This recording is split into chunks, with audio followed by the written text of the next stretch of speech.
চাই বহুবাৰ আহিছোঁ, অভিনয় কৰিবলৈ আহিছোঁ। মোৰ মনত আছে 1991 নে 92 চনত ৰূপাই চাইটিঙত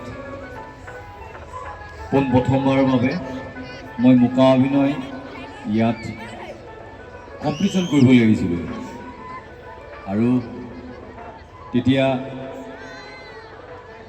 সেই অনুভৱবিলাক এতিয়াও সজীৱ হৈ আছে। মাজতে ডুমডুমালৈ আহিছিলোঁ কৰি নাথাকে।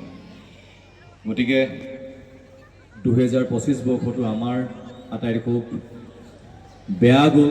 গতিকে 26 বৰ্ষটোৱে যাতে আমাৰ আটাইলৈ কঢ়িয়াই আনক নতুন নতুন আশাৰ সফুৰা, আনন্দ আৰু সফলতা। আমাৰ প্ৰাণৰ শিল্পীগৰাকীক 2025 বৰ্ষতে আমি হেৰুৱালোঁ। গতিকে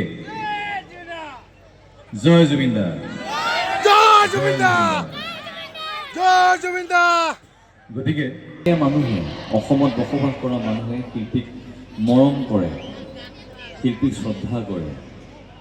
গতিকে জুবিন দাই আমাক অসমখনক, অসমৰ সংস্কৃতিৰ পথাৰখনক বিশ্বৰ বিভিন্ন চুকে কোণে বিয়পাই লৈ গ'ল। গতিকে এতিয়া আমাৰ প্ৰত্যেকৰ কৰ্তব্য, আমি আমাৰ অসমখনক কেনেকৈ আগুৱাই লৈ যাওঁ। আমি শৈক্ষিকভাৱে হওক